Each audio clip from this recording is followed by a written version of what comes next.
ठीक है, अभी देखो चैप्टर 11 पढ़ेंगे, रोटेशनल डायनेमिक्स, आईएससी का फिजिक्स।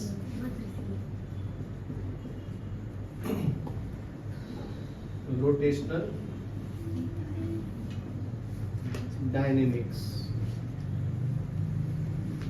ठीक है। रोटेशनल डायनेमिक्स में फर्स्ट हम लोग पढ़ेंगे moment of force. Moment of force को टॉर्क बोलते हैं।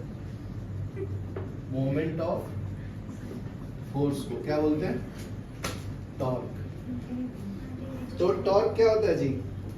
ये होता है force into perpendicular distance.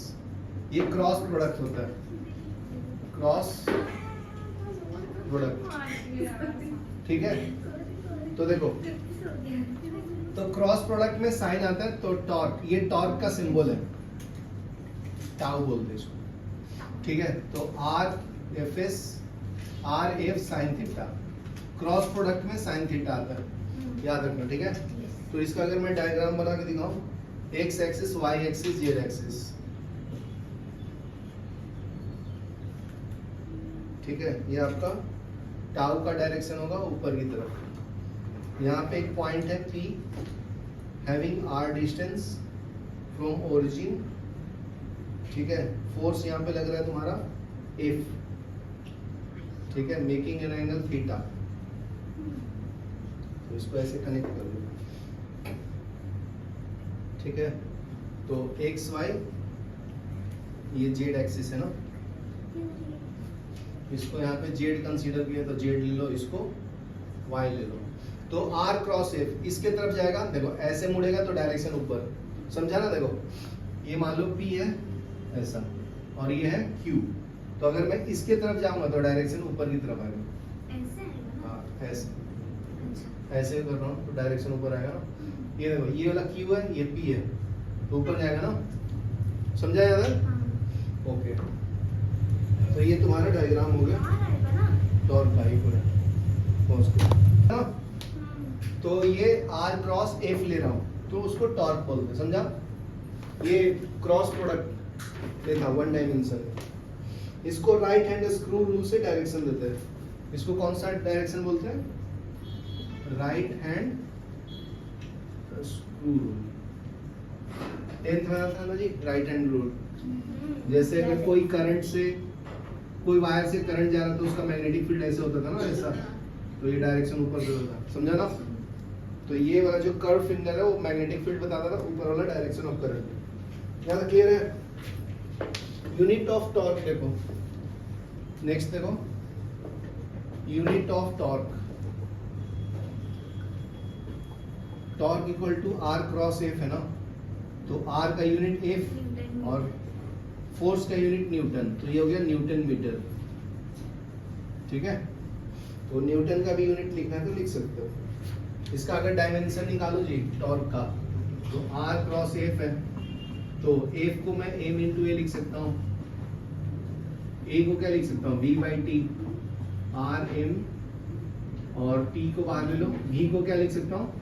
L by T, displacement upon time, ठीक है ना। एम मास है, आर लेंथ, तो इसको एल लिख दो, मास को एम लिख दो, एल को एल लिख दो, टी को टी लिख दो, ठीक है। इसका पावर 1 1 1 1, तो इक्वल टू क्या आएगा? ये दोनों पावर ऐड करेंगे तो एल का पावर 2, एम का पावर 1, ये टी का ऊपर नहीं, 2 टी आएगा ना, एक यहाँ एक यहाँ, तो टी इंटू 1, तो ऊपर में टी रेज टू -2, समझा। तो ये तुम्हारा डायमेंशन हो गया। तो ऑर्डर फॉर्म में लिखना है तो पहले एम लिखते हैं, फिर एल लिखते हैं, फिर टी लिखते हैं, तो 1 2 -2, समझा। ये तुम्हारा डायरेक्शन हो गया। चलो यहाँ तक लिखो, फिर आगे बढ़ो। हम लोग rectangular component of the torque, rectangular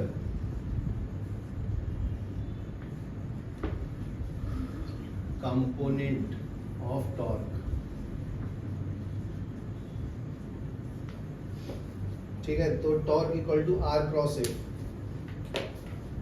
ठीक है। तो ये फॉर्मूला है, उसको कंपोनेंट के फॉर्म में लिखूंगा, torque equal to R cross F vector, ठीक है। तो टॉर्क को तीनों फॉर्म में, टॉर्क को तीनों एक्सिस में लिख सकता हूँ, torque of X, X I unit, torque Y J, torque Z K, ठीक है, ये यूनिट वेक्टर है एक्स वाई जे, समझा ना, आई जे के बोलते हैं, ये तो पता ही होगा, एक्स एक्सिस को आई बोलते हैं, वाई एक्सिस को जे, जेड एक्सिस को के ना, K unit vector X axis Y axis. तो उसी तरह से आर को भी लिख दो, तो क्या आएगा जी, इसको मैं एक्स आई plus Y J plus Z के लिख सकता, समझा ना। और क्रॉस प्रोडक्ट एफ के साथ, तो एफ को भी तीनों फॉर्म में लिख सकता हूँ, F X I F Y J plus F Z K vector, यहाँ तक क्लियर ना। तो अभी क्रॉस मल्टीप्लाई करना जी, तो क्या आएगा बताओ, इक्वल टू, तो जब क्रॉस मल्टीप्लाई फॉर्म में लिखते हैं ना, तो उसको डिटर्मिनेंट फॉर्म में लिख सकते हैं, आई जे के, तो एक्स वाई जेड और इसका value F X F Y F Z.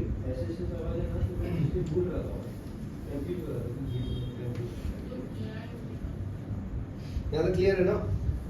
अभी देखो कैसे कैलकुलेट करेंगे, प्लस माइनस प्लस सॉल्व करते हैं, तो I this into this minus this into this, तो ये क्या आएगा, Y into F Z minus Z into F Y बराबर है माइनस ऑफ जे इंटू, तो जब जे लेंगे तो इसको भूल जाते हैं ना, पॉज करो, ठीक है। तो जे का वैल्यू लिखेंगे तो जे में इसको भूल जाना, फिर this into this minus this into this, तो ये कितना आएगा, X into F Z, X into F Z minus F X into Z to F X, ठीक है। फिर जब इसका वैल्यू निकालेंगे ना के, तो इसको भूल जाने का, this into this minus this into this, तो ये कितना आएगा, plus K X into F Y, X into F Y minus F X into Y, F X into Y. यहाँ तक क्लियर है। तो इस फॉर्म में लिखो, डायरेक्ट सॉल्व करो, आ जाता है आंसर, ठीक है। तो ये याद करने की जरूरत नहीं है, एक सेकंड। तो अगर मैं कंपेयर करूँ जी लेफ्ट को राइट के साथ, तो इसका कंपेयर इसके साथ होगा, समझा ना, और इसका कंपैरिजन इसके साथ, मैं कंपेयर करके लिख के बताता हूँ, ठीक है। तो comparing left and right hand side, comparing left hand side to right hand side, तो ये torque F X I is equal to क्या आएगा, I into F Z into Y minus Z into F Y बराबर है, ठीक है। तो फिर टॉर्क वाई क्या आएगा जी, बताओ नन्या, क्या आएगा, minus J into X F Z minus Z F X, ठीक है। तो torque Z is equal to क्या आएगा जी, बताइए महाराज। महाराज तो है ही नहीं, तुम ही हो महाराज। अरे हाँ सर, तो उसको के से कंपेयर करो, तो क्या होगा, मैं जेंडर डिस्क्रिमिनेशन नहीं करता हूँ, सब हमारे लिए कॉमन, ठीक है ना। तो ये लिख लो, लड़का लड़की सेम होता है, देख लो फटाफट। नेक्स्ट पढ़ेंगे हम लोग angular momentum, angular momentum. Linear momentum तो पता है ना, मास इनटू वेलोसिटी, कल ही बताया था। एंगुलर मोमेंटम को कैपिटल एल से रिप्रेजेंट करते हैं, ठीक है। तो पहले तो लीनियर मोमेंटम बताता हूँ। लीनियर मोमेंटम क्या होता है, बराबर, उसको पी से रिप्रेजेंट करते हैं, मास इनटू वेलोसिटी होती है। नेक्स्ट आता है एंगुलर मोमेंटम,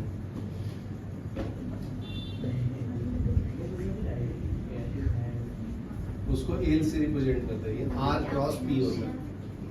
क्या होता है, R cross P, perpendicular distance into linear momentum. तो इसका डायग्राम कैसे बनेगा, सेम डायग्राम है। ये ऑब्जेक्ट है, ए मास का, आर डिस्टेंस है, ये आपका लीनियर मोमेंटम है पी, ये एक्स एक्सिस है, ये आपका जेड है, ये वाई है, तीनों एक्स एक्सिस परपेंडिकुलर है ना एक दूसरे के ऊपर, तो सेम ही है जी। ये थीटा, तो आर क्रॉस पी डायरेक्शन ऊपर आएगा ना, तो लीनियर मोमेंटम का डायरेक्शन ऊपर, समझा क्या, सेम ही है। तो हो गया। तो ये क्रॉस प्रोडक्ट है ना, तो L equal to R P sine theta होगा। ठीक है, तो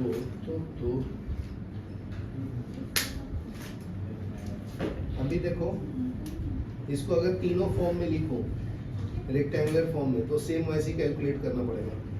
तो डायरेक्ट में लिख दूं थर्ड, जैसे एल एक्स होगा तो Y P Z minus Z P Y. तो कैसे याद करोगे, देखो एक्स रहेगा तो वाई आएगा फिर जेड, ध्यान से सुनो, बोल एक्स वाई जेड, फिर वाई के बाद जेड ना, तो जेड वाई, एक्स नहीं लिखेंगे इसमें, एक्स आएगा इधर तो एक्स नहीं लिखना। फिर देखो फोर्थ एल वाई, तो वाई के बाद जेड आता है ना, तो जेड फिर पी एक्स माइनस, फिर इधर क्या आएगा एक्स जेड, समझा। एल जेड क्या आएगा X P Y minus Y P x.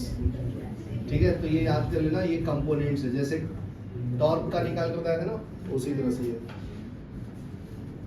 तो एंगुलर मोमेंटम कंजर्व्ड होता है कोई भी पार्टिकल्स का, अगर सर्कुलर फॉर्म में मूव कर रहा है तो ये स्टेटमेंट लिख लो, angular momentum of a system of particle is equal to vector sum of angular momentum.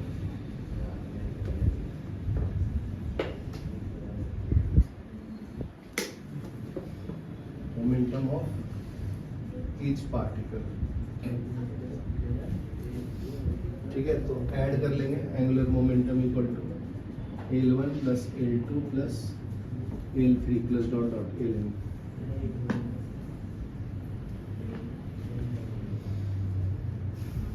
तो इसका अगर मैं यूनिट बताऊं एंगुलर मोमेंटम का, यूनिट ऑफ एंगुलर मोमेंटम, तो L equal to R cross P है ना, तो आर मीटर है, ये मास इनटू वेलोसिटी है, तो पहले इसको L लिख दो। ठीक है, एल मास का केजी, वेलोसिटी का डिस्प्लेसमेंट अपॉन टाइम, तो ये हो जाएगा एल का मीटर, और ये केजी तो लिख ही दिया हूँ, इसका भी मीटर, और ये सेकंड, तो ये हो जाएगा केजी मीटर स्क्वायर पर सेकंड। ठीक है, ये हो गया यूनिट। फिर उसके बाद देखो dimension, dimension of angular momentum, angular momentum. ठीक है, तो निकाल के बताता हूँ, तो L equal to R cross P है, तो आर को आर ही रखो, मोमेंटम क्या होता है मास इंटू वेलोसिटी, तो आर इंटू एम इंटू ये क्या होता है वेलोसिटी, क्या होता है जी डिस्प्लेसमेंट अपॉन टाइम। तो आर का डायमेंशन एल, मास का कैपिटल एम, डिस्टेंस का एल, टाइम का टी, तो ये हो जाएगा एल का पावर 2 एम का power 1 T raise to minus. ठीक है, और ये स्क्वायर ब्रैकेट में लिखते हैं तो अच्छे से लिखना है, तो ऐसे लिखना एम का पावर 1 एल का पावर 2 टी का पावर माइनस, ये आपका डायमेंशन। ठीक है, ये लिखना। चल नेक्स्ट देखो रिजिड बॉडी। रिजिड बॉडी मतलब उसको मास डिस्ट्रीब्यूशन होता है, लेकिन उसका फिक्स्ड होता है होल बॉडी का, उसको बोलते हैं रिजिड बॉडी या रिजिड ऑब्जेक्ट। ठीक है, if an external force applied to a body doesn't produce any displacement of the particle, if an external force applied to a body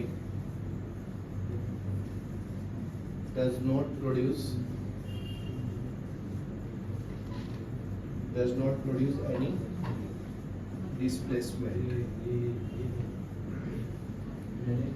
displacement of particles of body of relative to each other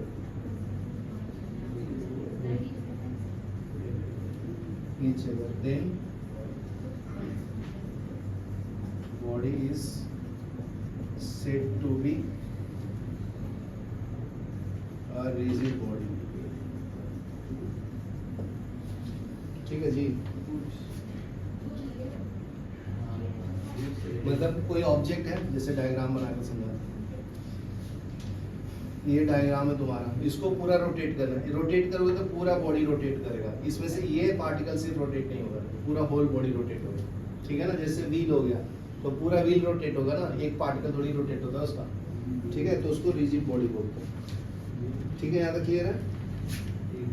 इसको diagram भी बना लेना फिर।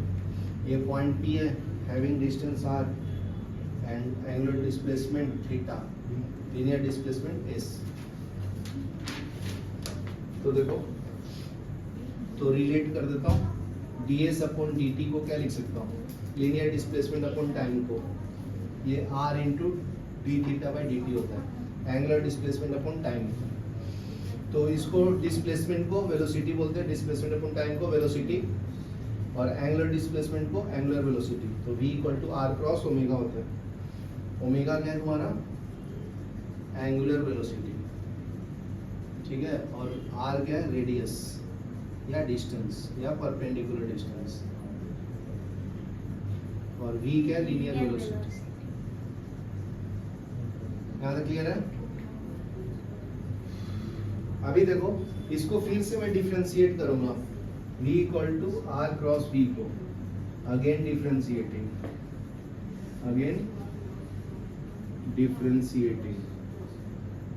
ठीक है। तो ये हो जाएगा dv बाई dt। तो इसमें r कांस्टेंट है, बाहर ले लो, d ओमेगा बाई dt। तो इसको हम लोग एक्सेलरेशन बोलते हैं, r इंटू अल्फा, ठीक है, एंगुलर एक्सेलरेशन। और ये क्या है? Linear acceleration. यहाँ पे लिखना तो लिख सकते हो, a equal to D V by D T है, और alpha equal to D omega by D T है। अल्फा क्या है? एंगुलर एक्सेलरेशन, ठीक है। और ये क्या है? Linear acceleration, linear acceleration. यहाँ तक क्लियर है? चलो लिख लो। जो लीनियर इक्वेशन है ना, उसको हम लोग रोटेशनल में कैसे कन्वर्ट करेंगे? देखो, equation of rotational motion, next topic है इक्वेशन ऑफ रोटेशनल मोशन, ठीक है। तो देखो, v equal to U plus A T है, तो इसमें क्या आएगा जी? Omega equal to omega naught plus alpha into T. समझा क्या? अगर नहीं समझा तो मैं पहले बता देता हूँ। एस को यहाँ पे क्या लिखना है? थीटा, ठीक है। और ये यू को क्या लिखेंगे? ओमेगा नोट, इनिशियल वेलोसिटी है ना, फाइनल को ओमेगा, और ए को अल्फा। तो हो गया मॉडिफाइड, ठीक है। ये तुम्हारा लीनियर में ऐसे लिखते हैं, और ये एंगुलर, मतलब रोटेशनल मोशन में, ठीक है। तो रिप्लेस कर दो, सिंपल है। दूसरा इक्वेशन क्या था? V square equal to U square plus 2as। तो क्या करेंगे मॉडिफाई करके, बताओ। ओमेगा की जगह पे क्या लिखेंगे?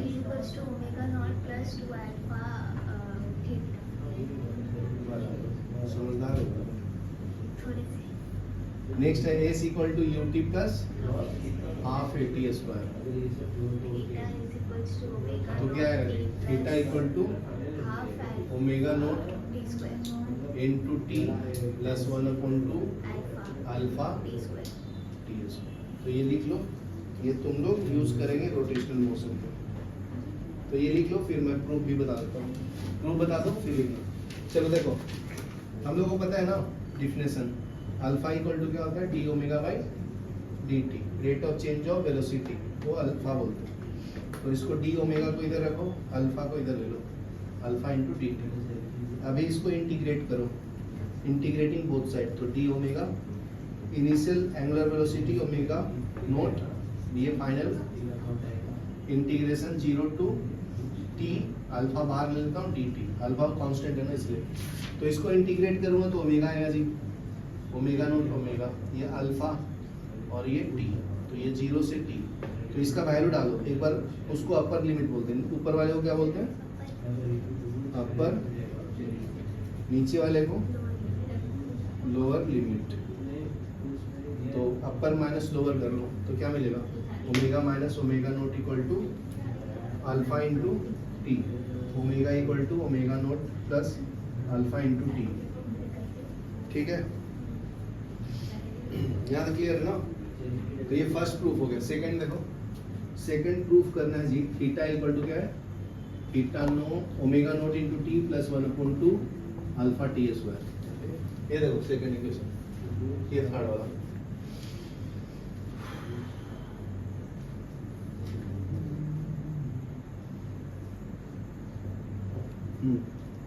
अभी इक्वेशन 1 आ गया ना अपना।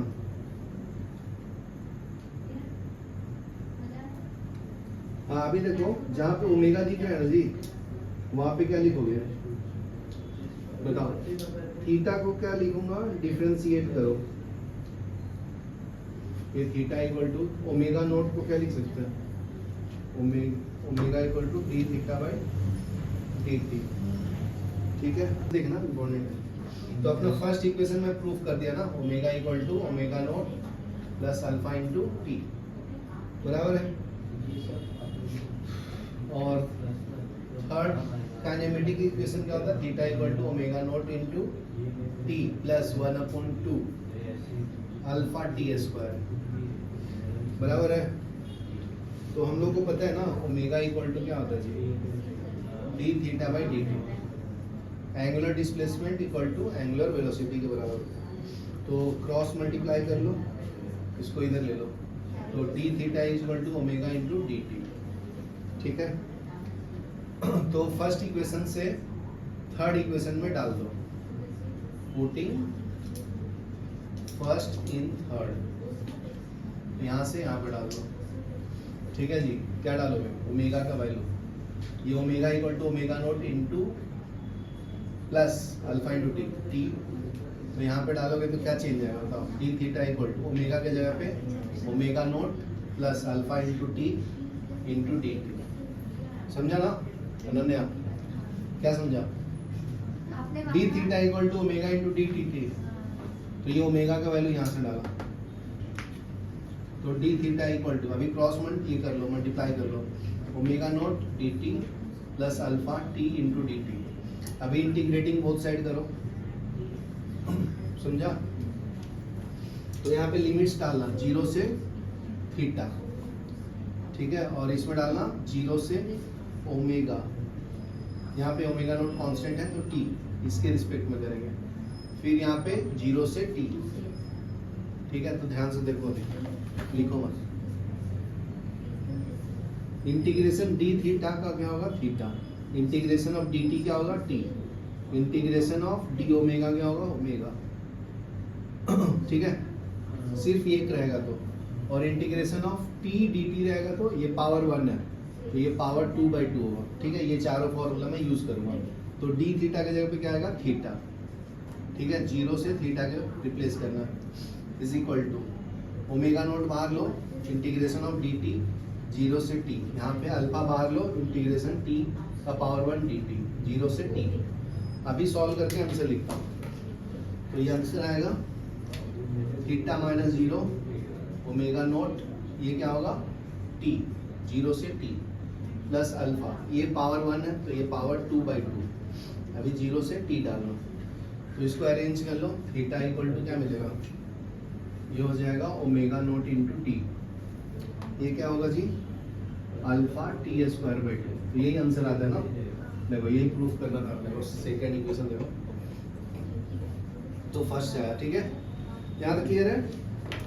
अभी देखो एंगुलर एक्सेलरेशन हम लोग को पता है, नाउ फिफ्थ, ये फिफ्थ ले लो, इसको सिक्स्थ ले लो। तो alpha equal to T omega by D T होता है, बराबर ना। क्या नाम है आनंद, आगे देखो।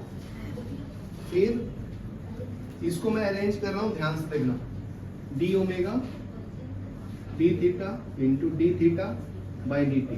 डी थीटा से मल्टीप्लाई डिवाइड किया, समझा तेरे को, इससे मल्टीप्लाई डिवाइड किया, ये समझा क्या, ध्यान से सुनो। तो अल्फा इक्वल टू, तो बताओ क्या होगा जी, इसको ऐसे ही रखो, इसको क्या लिख सकता हूँ अनन्या? दिख रहा है कहीं? क्या है? बराबर। तो D omega by D T into omega, तो इसको डी थीटा को इधर लो, तो alpha D theta is equal to omega into D omega, बराबर है। अभी इंटीग्रेटिंग बोथ साइड करो, अभी इंटीग्रेटिंग बोथ साइड, यहाँ पे लिखना तो लिख भी सकते हो, इंटीग्रेटिंग बोथ साइड्स, बिना इंटीग्रेशन के फिजिक्स पढ़ लेंगे। देखो ये हो जाएगा इंटीग्रेशन इंटीग्रेशन अल्फा, ये थीटा का लिमिट्स क्या लगाएंगे जी? 0 से थीटा, और ओमेगा में ओमेगा नोट से ओमेगा। इसमें क्या बोला है केस में, मैं बता देता हूँ इधर, कि जब थीटा एंगुलर डिस्प्लेसमेंट 0 है तो initial velocity angular velocity omega note है, और जब थीटा इक्वल टू थीटा है तो ओमेगा नोट जो है ना ओमेगा के बराबर है, समझा ना? मतलब ये initial velocity final velocity, simple language. तो इंटीग्रेट करो, अभी बताया था D theta equal to theta 0 से थीटा, तो इसको इंटीग्रेट करना है तो इसको अंदर लो। क्यों अंदर लेंगे? क्योंकि ये ओमेगा का ही फंक्शन है ना, तो ये पावर 1 है तो ये हो जाएगा ओमेगा स्क्वायर बाई 2, और ये ओमेगा नोट और ये ओमेगा, तो alpha into theta omega square minus omega naught का स्क्वायर बाई 2। अभी 2 इधर ले लो, 2 alpha theta equal to omega square minus omega naught का स्क्वायर, इसको लेफ्ट में ले लो, तो आ गया ना proof, omega square equal to omega naught square plus 2 alpha theta, ये काइनेमेटिक थर्ड इक्वेशन, समझा? चलो लिख लो, तो ये एग्जाम में आएगा।